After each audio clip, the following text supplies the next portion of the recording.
Hello students, I am Dr. Mamta, your biology mentor. Welcome to Word Student Scope.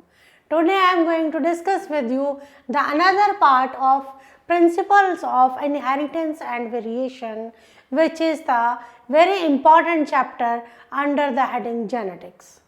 Right? So we are going to start today Mendel laws of inheritance. ये topic बहुत important है. Mendel laws of inheritance exams में Mendel laws पूछे जाते हैं. So we must know what are the Mendel laws of inheritance.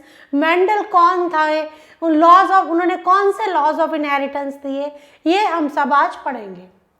What is inheritance. जब हम Mendel law of inheritance की बात करते हैं तो first question which comes in my mind कि इनहेरिटेंस क्या है. Inheritance is the acquiring of genetic characters from the parents to their offsprings. तो क्या है inheritance, क्या है acquiring of genetic characters. कुछ genetic characters को acquire करना, कहाँ से, parents से उनके offspring में. तो क्लियर हो गया inheritance क्या है कि जो transmission of characters होता है, acquiring of characters और transmission of characters from the parents to their offsprings. जैसे कि किसी के फादर का आई कलर ब्लू है और सन में भी वो आई कलर ब्लू करेक्टर जो है ट्रांसफर हो गया है. So this is called inheritance of characters. In the year 1860 grazer John Mendel the father and founder of genetics unlocked the mystery of genetics. तो ईयर 1860 में क्या था, ग्रेजर जॉन मेंडल जो थे, जिन्हें फादर ऑफ जेनेटिक्स कहा जाता है, he unlocked the mystery of genetics. उन्होंने एक मिस्ट्री जो थी जेनेटिक्स की उसको अनलॉक कर दिया. Gregor John Mendel is known as the father of genetics. उन्होंने क्या बताया हमें, उन्होंने हमें जेनेटिक्स के साथ हमें के लॉस के बारे में हमें बताया. तो he unlock the mystery of genetics. Right. तो ग्रेजर जॉन मेंडल का नेम जो है वो बहुत इंपॉर्टेंट है. He conducted many experiments on pea plant. मैंने कहा कि ग्रेजर जॉन मेंडल ने, he is the father of genetics and he unlocked the mystery of genetics. उन्होंने जेनेटिक्स के मिस्ट्री को अनलॉक कर दिया. तो उन्होंने क्या किया, ही कंडक्टेड मैनी एक्सपेरिमेंट्स. कैसे मिस्ट्री अनलॉक की, ही कंडक्टेड मैनी एक्सपेरिमेंट्स. बहुत सारे एक्सपेरिमेंट्स कंडक्ट किए. किसके ऊपर कंडक्ट किए, he conducted many experiments on pea plant के ऊपर and observe the pattern of inheritance from one generation to the next generation. Gregor John Mendel in 1860 conducted many experiments on pea plant and observed this pattern of inheritance from one generation to the next generation. तो जब Gregor John Mendel ने pea plant के ऊपर experiments किए तो क्या पता लगा, what he observed, he observed the pattern of inheritance from one generation to the next. उन्होंने पैटर्न ऑफ इनहेरिटेंस देखा from one generation to the next. His investigation led to the discovery of 3 laws of inheritance which are popularly known as Mendel laws of inheritance. तो जो Mendel की investigations थी, जो भी Mendel की investigations थी, जो भी मेंडल ने ऑब्जर्व किया bye conducting experiments on the P plant, उससे क्या पता लगा, he gave the discovery of 3 laws which are famous, जो कि which are popularly known as Mendel laws of inheritance. तो what I want to say कि जो भी काम मेंडल ने पी प्लांट पे किया, जो भी उसने ऑब्जर्वेशंस ली, जो भी इन्वेस्टिगेशंस की, उन सारी ऑब्जर्वेशंस को, उन एक्सपेरिमेंट्स को, उन इन्वेस्टिगेशंस को मेंडल लॉज ऑफ इनहेरिटेंस के नाम से जाना जाता है. So today we are going to discuss these Mendel laws of inheritance which are known as Mendel laws. इनको मेंडल लॉज भी कहते हैं या मेंडल लॉज ऑफ इनहेरिटेंस भी कहते हैं। Law of dominance, law of segregation and the law of independent assortment are the three Mendel laws of inheritance. Law of dominance, law of segregation, law of independent assortment. These are the three laws which were given by the Mendel during his investigation. These laws came into existence by the experiments on pea plant in a variety of differing characters. तो ये जो laws थे, ये जो Mendel laws of inheritance थे, ये existence में कैसे आए? ये एग्जिस्टेंस में आए by the experiment on pea plant. जब मेंडल ने एक्सपेरिमेंट किया पी प्लांट के ऊपर, ठीक है, when Mendel conducted experiment on pea plant in a differing ways, then these three laws came into existence. Mendel started his research with monohybrid cross.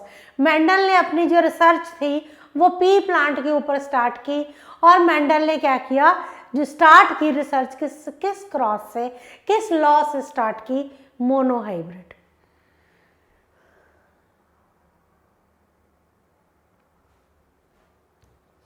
Mendel observed that traits which were absent in the F1 generation had reappeared in the F2 generation. यहाँ पे हम थोड़ा सा पहले discuss करेंगे। देखिए ये है true breeding yellow and that is, और ये है आपका true breeding green. True breeding green crossed with true breeding yellow, यही हो रहा है इस क्रॉस में। तो मेंडल ने क्या ऑब्जर्व किया? The traits which were absent in the F1 generation. इससे हमें क्या मिले गैमीट्स? जी। इससे मिला जी। F1 जनरेशन आई ये, this is the F1 generation. मैंने डिस्कस किया पिछले लेक्चर्स में कि F1 जनरेशन क्या है? फर्स्ट फिलियल जनरेशन है। जब ये F1 जनरेशन का जो हमारे पास प्रोडक्ट आया, इसको हमने सेल्फ क्रॉसिंग की, सेल्फ पॉलिनेशन हुई, तो क्या हमारे पास आया? Capital T capital G. देखिए capital G small G, capital G small G and small G. See, तो कुछ इस तरह से हम इसको समझते हैं। मैंने कहा कि Mendel observed that traits which were absent in the F1 generation reappeared in the F2 generation. कैसे? सी, इस क्रॉस को देखते हैं।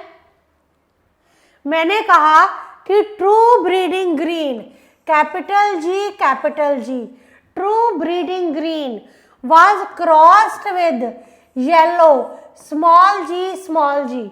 True breeding green was crossed with true breeding yellow।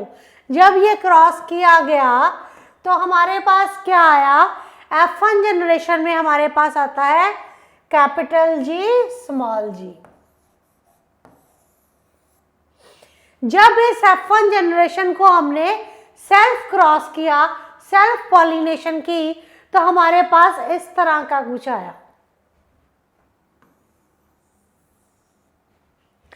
तो मैं ये कहना चाहती हूं कि इसमें मेरे पास एक ही कैरेक्टर डोमिनेंट है, कैपिटल जी। ठीक है, मेरे पास जो ट्रू ब्रीडिंग ग्रीन है, ग्रीन कलर डोमिनेंट है इसमें F1 जनरेशन में, पर जो येलो कलर है वो रिसेसिव F1 जनरेशन में। So the yellow colour which is recessive in the F1 generation will reappear. वो रीअपीयर किस में हो जाएगा? F2 जनरेशन में। तो F2 जनरेशन में देखिए आपके पास क्या आया है? स्मॉल जी। तो मैं क्या कहना चाहती हूं कि मेंडल ने ऑब्जर्व किया कि जो ट्रेट्स थे, जो कैरेक्टर्स थे विच वर अपीयर्ड इन द, जो नहीं अपीयर हुए F1 जनरेशन में, दे reappeared in the F2 generation. ठीक है जी। These observation led to the formulation of laws of dominance and law of segregation. तो जो ये ऑब्जर्वेशंस थी, कौन सी ऑब्जर्वेशंस? कि those characters which were not appeared in the F1 generation they reappeared in the F2 generation.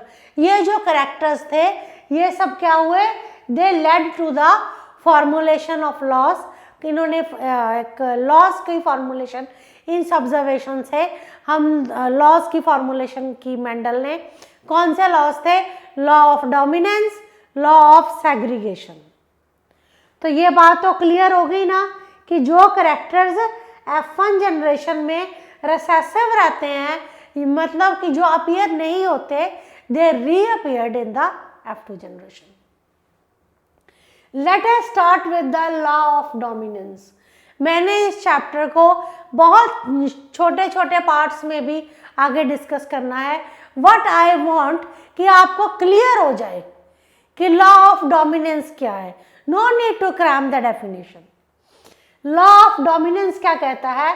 When the parents with pure contrasting traits are crossed. When parents with pure contrasting traits, ये है आपके parents, parents with pure contrasting traits. Contrasting traits कौन से हैं? ये रहे, toll है एक और एक ड्वार्फ है। Tallness and dwarfness are the two contrasting traits. ये दो कंट्रास्टिंग ट्रेट्स हैं। तो क्या कहा कि when parents with pure contrasting traits are crossed together, जब इनको क्रॉस किया गया, only one form of the trait appear in the next generation. तो सिर्फ जब इन प्योर आपके कंट्रास्टिंग ट्रेट्स को क्रॉस किया गया, प्योर कंट्रास्टिंग ट्रेट्स, ये है टॉल ट्रेट और ये है ड्वार्फ। जब इनको क्रॉस किया गया, जब इन दोनों को क्रॉस किया गया, तो हमारे पास क्या आ गया? Only one of the trait will be appear in the one generation. सिर्फ एक, सिर्फ टॉलनेस। कैपिटल टी डोमिनेंट है, कैपिटल टी जो है वो डोमिनेंट है। Only one of the trait, सिर्फ एक ट्रेट अपीयर हुआ एक जनरेशन में। The hybrid of spring will exhibit only the dominant trait in the phenotype. तो जो आपका हाइब्रिड है, ये क्या है? Capital T small T hybrid. दो प्योर लिए, कैपिटल टी प्योर टॉल है, स्मॉल टी प्योर ड्वार्फ है। इन दोनों को क्रॉस किया, F1 जनरेशन आई। F1 जनरेशन में क्या आया? Capital T small T. क्या है ये? हाइब्रिड है। ठीक है, ये हाइब्रिड आ गया। अब ये जो capital T small T hybrid आया, तो इसमें क्या अपीयर हुआ है कि जो एक करेक्टर है, डोमिनेंट करेक्टर जो है, that will appear in the F1 generation. Dominant character कौन सा है? टॉल। कि डोमिनेंट करेक्टर को हम हमेशा कैपिटल वर्ड के साथ इंडिकेट करते हैं, और जो रिसेसिव करेक्टर है उसको हम हमेशा स्मॉल लेटर के साथ इंडिकेट करते हैं। तो हमारे पास क्या आया? Capital T small T. Capital T small T क्या है? हमारे पास एक हाइब्रिड है। हाइब्रिड में क्या अपीयर हो गया? हमारे पास टॉलनेस का करेक्टर अपीयर हो गया है। ठीक है, और द अदर करेक्टर जो है दैट विल रिमेन हिडन। ठीक है,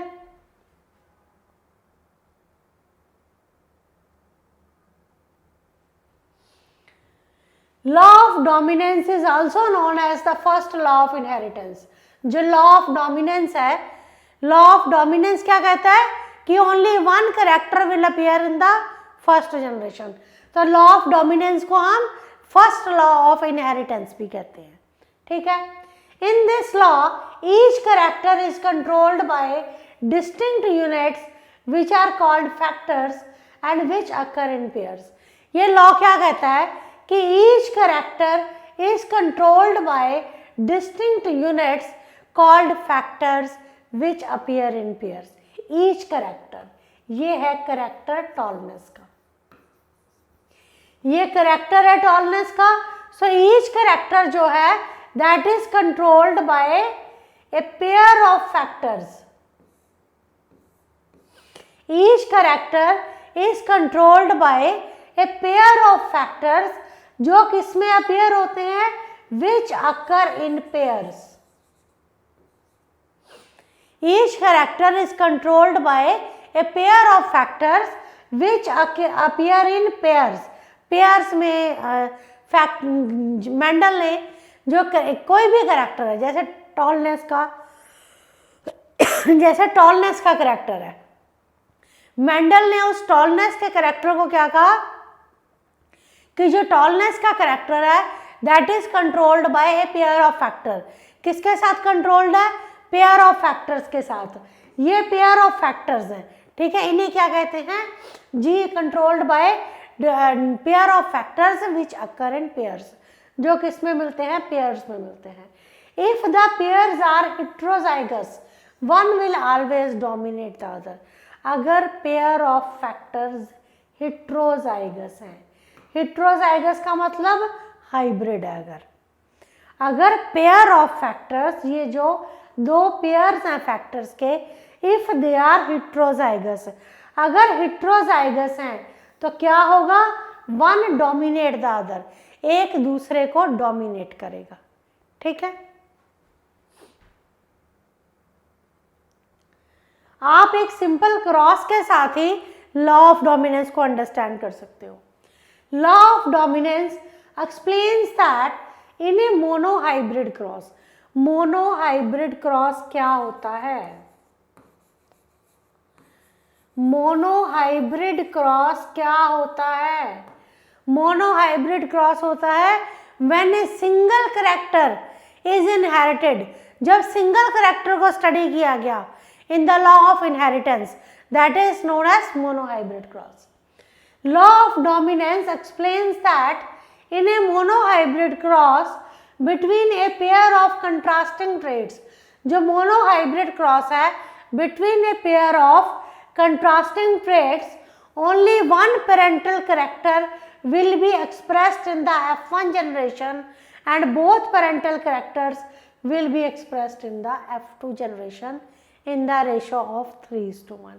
क्या कहता है law of dominance, law of dominance ने क्या एक्सप्लेन किया, लॉ ऑफ डोमिनेंस कहता है in a monohybrid cross, monohybrid cross क्या होता है, when a single character is studied, जब एक सिंगल कैरेक्टर स्टडी किया गया between A pair of contrasting traits.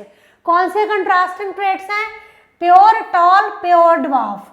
जब सिंगल कैरेक्टर स्टडी किया गया, सिंगल कैरेक्टर कौन सा, हाइट, टॉलनेस और ड्वार्फनेस, जब सिंगल कैरेक्टर स्टडी किया गया, then only one parental character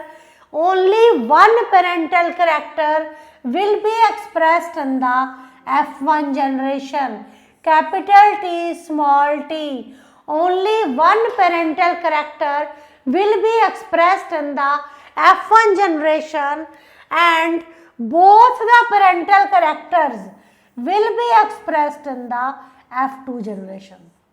See, मैंने कहा दोनों प्योर पेरेंट्स हैं, प्योर पेरेंट्स, प्योर टॉल है, किसके साथ रिप्रेजेंट हुआ, कैपिटल टी के साथ। दूसरा कौन सा, ड्वार्फ है, स्मॉल टी के साथ। अब F1 जनरेशन में only one character will be expressed, but in the F2 generation, which is the second filial generation, both characters will be expressed। ठीक है जी, तो ये चीज समझ आ गई होगी अब कि लॉ ऑफ डोमिनेंस क्या एक्सप्लेन करता है। आगे बढ़ते हैं। तो मोनोहाइब्रिड क्रॉस क्या कहता था, ये हमने एक्सप्लेन किया। See the one which is expressed in the F1 generation, मैंने कहा F1 जनरेशन में एक कैरेक्टर एक्सप्रेस हो जाता है। The one which is expressed in the F1 generation is called dominant trait and the one which remain unexpressed that is known as recessive trait। मैं ये भी कह सकती हूँ कि प्योर टॉल का प्योर ड्वार्फ के साथ क्रॉस हुआ तो कैपिटल टी स्मॉल टी आया, तो कौन सा करेक्टर F1 जनरेशन में एक्सप्रेस हो रहा है, कैपिटल टी। डोमिनेंट करेक्टर जो है वो F1 जनरेशन में एक्सप्रेस हो रहा है. So the one which is expressed in the F1 generation is known as dominant trait, and the one which remains unexpressed is known as recessive traits. In simple words, law of dominance states that recessive traits are always dominant or masked by the dominant traits. तो ये law of dominance और क्या explain करता है? Law of dominance कहता है कि recessive traits which are not expressed in the F1 generation, they are masked by or they are dominated by the dominant characters.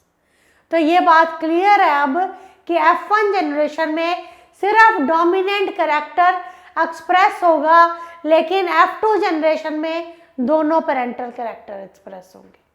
ठीक है जी.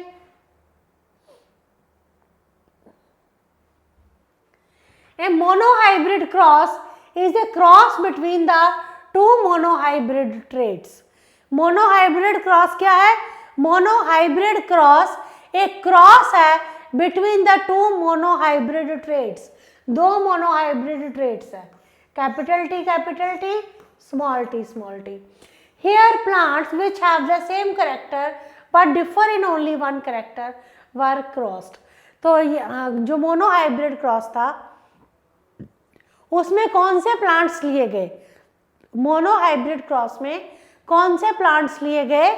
The plants which have the same character, जिनमें same character था but differ in only one character.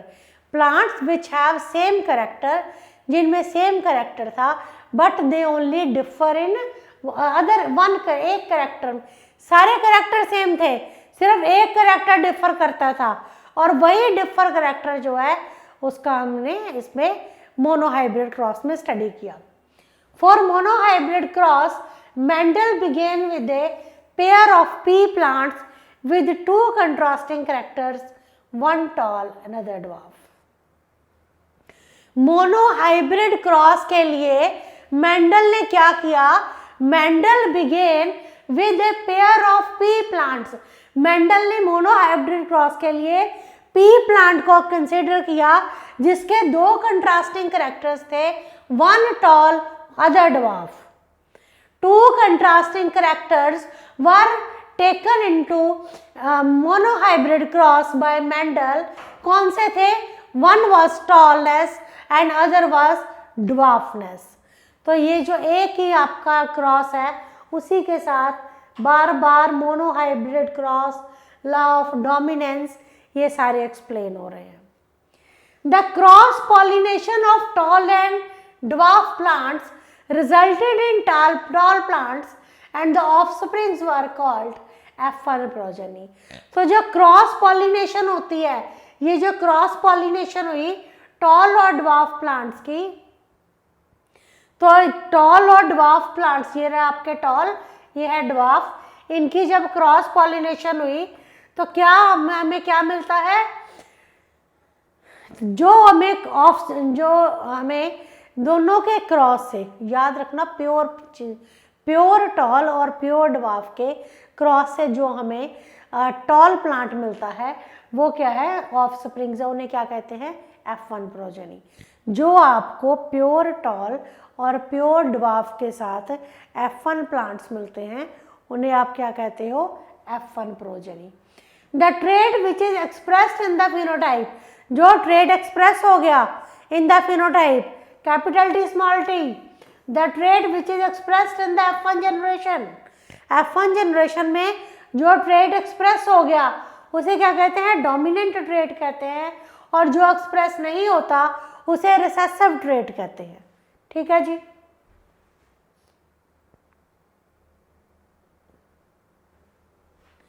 He then continued his experiment with self pollination. उन्होंने इस experiment को continue किया with self pollination of F1 progeny plants. यहाँ तक तो clear होती आ रही है बात कि प्योर प्लांट्स को क्रॉस किया, प्योर प्लांट्स से गैमीट्स मिले और इनको आपने क्या किया? इससे आपके पास F1 जनरेशन कौन सी आई? ये आई F1 जनरेशन. अब इस F1 जनरेशन को उस मेंडल ने अपना एक्सपेरिमेंट कंटिन्यू किया जब उसने इस जनरेशन की सेल्फिंग की। जब इसकी सेल्फिंग की तो क्या मिला, both tall and short plants, tall और शॉर्ट प्लांट्स मिले in the ratio of both tall and short plants in the ratio of 3:1। देखो 1 tall, 2 tall, 3 tall, 3, 1 dwarf, 1 tall। जब यहाँ पे सेल्फिंग हुई तो क्या आया आपके पास, 1 tall 1, 2 tall 2, 3 tall 3, 3 आ गया, 1 dwarf 1। ये आपकी आ गई 3:1 रेशो। तो this resulted in both tall and short plants in the ratio of 3:1 which gave rise to the law of segregation. तो इससे क्या आया, लॉ ऑफ सेग्रीगेशन आया। तो यहाँ तक क्लियर हो गया, हमने एक ही क्रॉस के साथ हमने लॉ ऑफ डोमिनेंस एक्सप्लेन कर लिया और उसके बाद हमने देख लिया कि जब उनकी सेल्फ पॉलिनेशन सेल्फिंग हुई तो सेल्फिंग के बाद क्या आता है, सेल्फिंग जब हो जाती है तो उसके बाद हमारे पास जो प्लांट्स अपीयर होते हैं दे appear in the ratio of 3:1। ठीक है, late us start with the very important law given by the grazer John Mendel, that is the law of segregation. Law of segregation क्या कहता था, इसको जरा इस क्रॉस की मदद से समझेंगे। See, these are the parents, capital T crossed with small T. ये क्या है, पेरेंट्स हैं। पेरेंट्स के जीनोटाइप आ गए आपके capital T cross with small T. Genotype तो हो गए ये, ठीक है। इसका फिनोटाइप क्या है, फिनोटाइप है इसके टॉल और ड्वार्फ। टॉल और ड्वार्फ इसके क्या है, फिनोटाइप्स हैं। अब यहाँ से क्या मिले आपको, गैमीट्स मिले। ये गैमीट्स मिल गए कैपिटल टी और एक मिल गया स्मॉल टी। कैपिटल टी और ये आपके पास आ गई F1 generation, capital T small T. Capital T small T आपके पास F1 जनरेशन आ गई, ठीक है। अब इन F1 जनरेशन की सेल्फिंग होती है, सेल्फ क्रॉस हुआ, ये आपके पास गैमीट्स आए सेल्फ क्रॉस से, तो जो हमारे पास रेशो आती है F2 जनरेशन में वो ये रहेगी।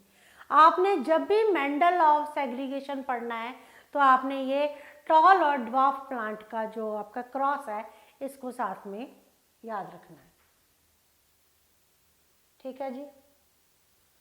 तो लॉ ऑफ सेग्रीगेशन क्या कहता था, लॉ ऑफ सेग्रीगेशन कहता था during the formation of gamete, जब गैमीट फॉर्मेशन होती है each gene separate from each other. ये थे capital T small T during the formation of gamete.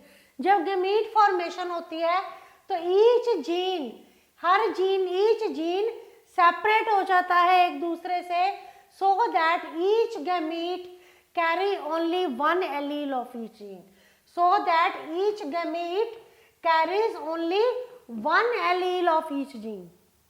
तो जब गैमीट फॉर्मेशन होती है, this is the definition of law of segregation, that during gamete formation each gamete separate, each gene separate from each other। gamete formation में each gene separate from each other so that each gamete carries only one gene of one allele of each gene। तो हर gamete क्या carry करता है, one allele carry करता है for each gene। तो law of segregation is the second law of inheritance। ये second law of inheritance है। ये क्या एक्सप्लेन करता है कि पेयर ऑफ एलील्स, ये जो पेयर ऑफ एलील्स हैं they segregate from each other, pair of alleles they segregate from each other, they separate from each other during meiosis cell division. Pair of alleles separate from each other, segregate from each other during meiosis cell division, so that only one allele will be present in each gamete. तो ये जो pair of alleles हैं ये segregate हो जाते हैं during gamete formation, during cell division, meiosis cell division और during gamete formation, so that only one allele will be present in each gamete. तो सिर्फ एक एलील प्रेजेंट होता है ईच गैमीट में. ठीक है जी.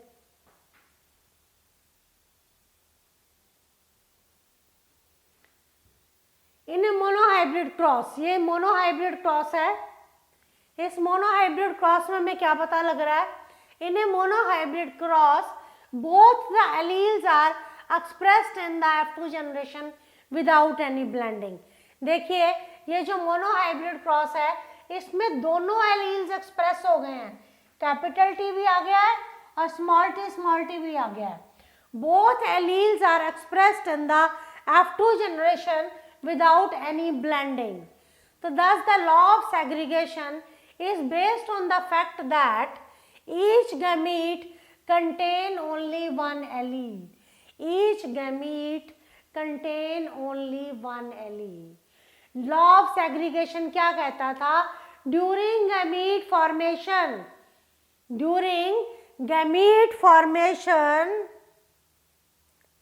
इसकी डेफिनेशन दोबारा देख लो कि during gamete formation each gene separate from each other so that each gamete contains one allele for each gene. ठीक है जी.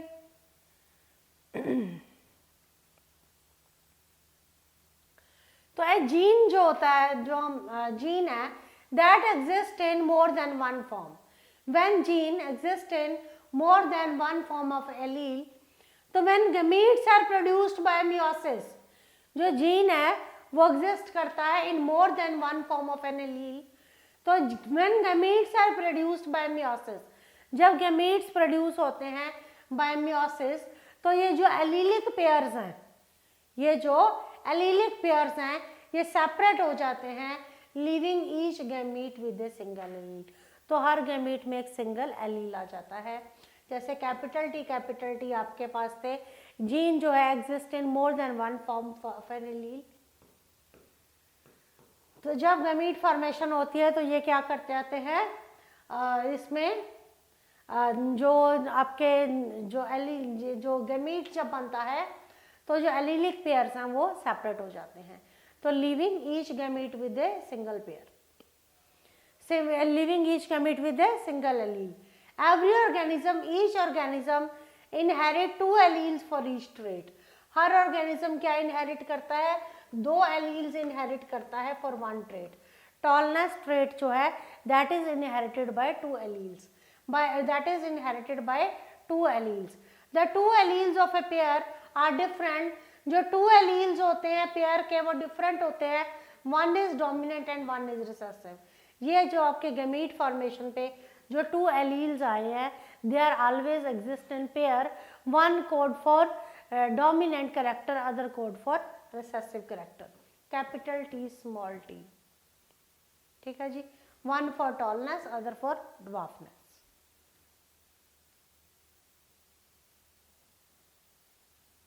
Law of independent assortment.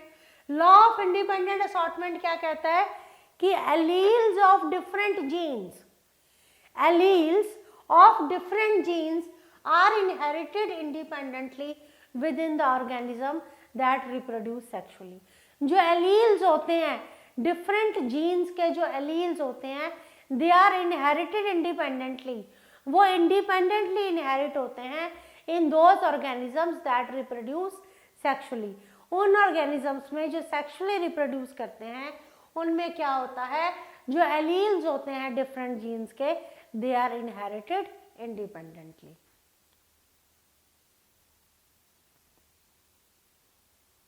तो what is the law of independent assortment?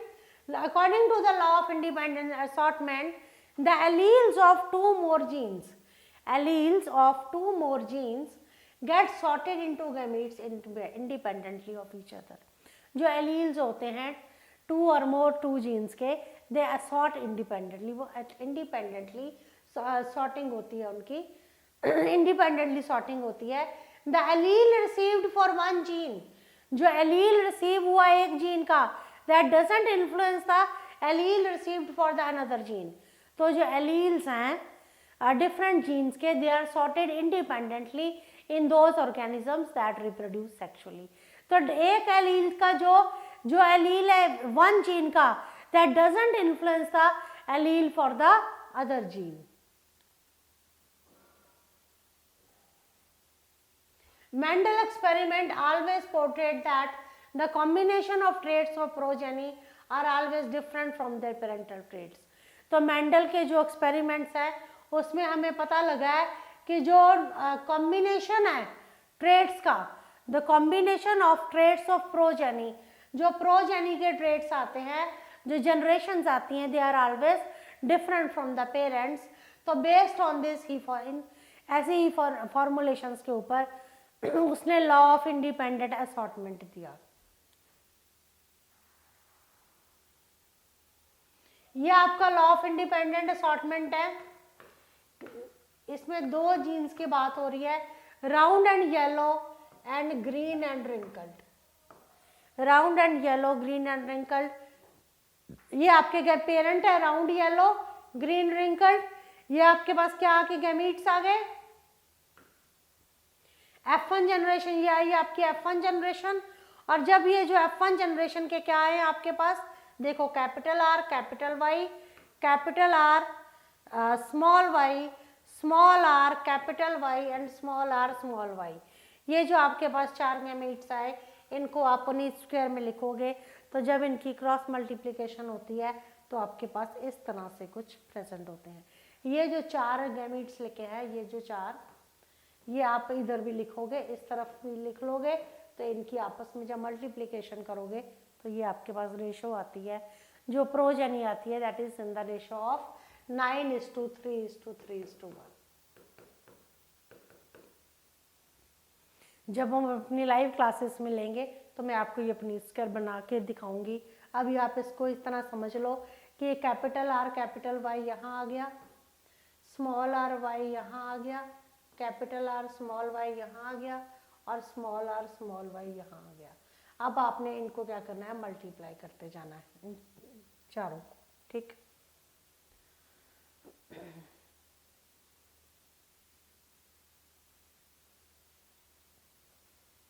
तो law of independent assortment क्या बताता है कि during a dihybrid cross, law of independent assortment बताता है कि during a dihybrid cross, जब डाई हाइब्रिड क्रॉस होता है, क्रॉसिंग, डाई हाइब्रिड क्रॉस क्या होता है, crossing of two pairs of trait. जब क्रॉसिंग होती है टू पेयर्स ऑफ ट्रेड्स की, and assortment of each pair of trait, तो जो असॉर्टमेंट होती है ईच पेयर ऑफ ट्रेड की, that is independent of the other. तो जो असॉर्टमेंट होती है ईच पेयर ऑफ ट्रेड की, that is independent of the other. जहाँ पे during gamete formation one pair of trade, during gamete formation one pair of trait segregate independently from the other pair of traits।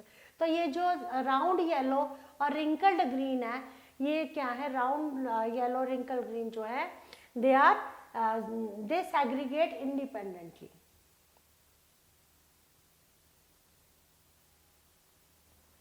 So ये हमें क्या बताता है, this gives each pair of characters a chance of expression। क्या मतलब कि die hybrid cross में उसने क्या चूज किया, राउंड येलो सीड चूज किए और उनको ग्रीन क्रॉस किसके साथ कराया, ग्रीन रिंकल्ड सीड्स के साथ।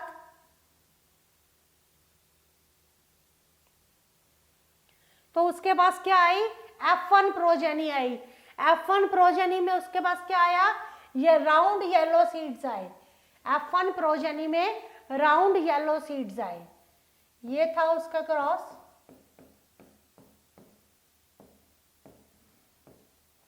उसके पास क्या आए, राउंड येलो सीड्स आए, ठीक है, राउंड येलो सीड्स आ गए।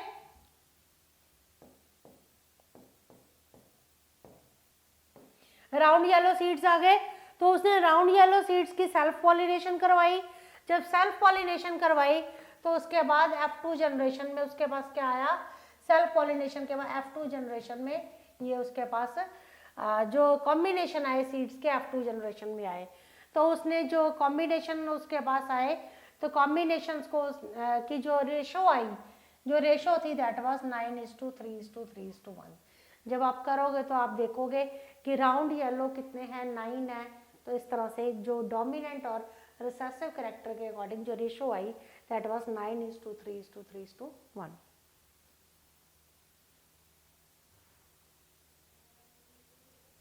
द फिनोटिपिक रेशो, जो फिनोटिपिक रेशो आती है 3:1 आती थी yellow to green colour, and the ratio 3:1 of wrinkled और रिंकल्ड राउंड और रिंकल्ड सीड्स की during monohybrid cross was retained in the dihybrid cross. जो रेशो आती थी 3:1 की मोनोहाइब्रिड क्रॉस में, वो रिटेन की गई डायहाइब्रिड क्रॉस में। तो इसने क्या कहा कि करेक्टर्स आर डिस्ट्रीब्यूटेड, जो करेक्टर्स होते हैं they are distributed independently and are inherited independently। जो characters हैं they are distributed and are inherited independently। तो ये हमने क्रॉस देखा। सो इस बेसिस पे उसने लॉ ऑफ इंडिपेंडेंट असॉर्टमेंट दी। ये डाई हाइब्रिड क्रॉस है between the parental genotype. Parental genotype कौन से हैं? Round yellow and wrinkled green. बार बार ये आपको क्रॉस शो किया जा रहा है ताकि आपको क्लियर हो जाए। तो chances of formation of gametes, जो chances of formation of gametes थे with the gene R and gene R, chances of formation of gametes जो थे with the gene R capital R and the gene small R, they were 50%। ठीक है जी। Also the chances of formation of genes, also the chances of formation of genes for capital Y and the small y were also 50%। ये भी chances 50% थे, ये भी chances 50% थे। तो क्या कहना चाहता है वो? Each gamete should have either R capital R और स्मॉल आर और capital Y for small Y. तो ये जो डाई हाइब्रिड क्रॉस का ये जो आपके साथ क्रॉस मैंने शेयर किया है, इसको आप बना के देखो नोटबुक में, ये बिल्कुल ऐसा ही आएगा। बाकी फर्दर लाइव क्लासेस में हम इसको बनाना और हैंड में आपको बना के भी बताऊंगी। लॉ ऑफ इंडिपेंडेंट असॉर्टमेंट क्या कहता है कि segregation of capital R and small R is independent of the capital Y and small Y. तो आपके पास क्या आए? 4 गैमीट्स आए, ये 4 गैमीट्स आए हैं, और ये जो कॉम्बिनेशन है एलील्स का, ये जो 4 गैमीट्स आपके पास आए हैं, इनका जो कॉम्बिनेशन आता है एलील्स का, that is completely different from the parental generation. ठीक है जी। So in this I have discussed with you the law of segregation, law of independent assortment and the other law of inheritance which are given by Mendel। तो आप इसको laws को, जो laws हैं इनकी definitions learn कीजिए, इनको cross की मदद से जैसे मैंने समझाया है इसको कॉपी में लिखो, क्रॉस बनाओ, देखो कैसे phenotypic ratio dihybrid cross में 9:3:3:1 आती है, कैसे मोनोहाइब्रिड क्रॉस में 3:1 आती है। इसको समझो, लर्न करो। ठीक है जी। Keep revising, keep learning and stay connected. Thank you.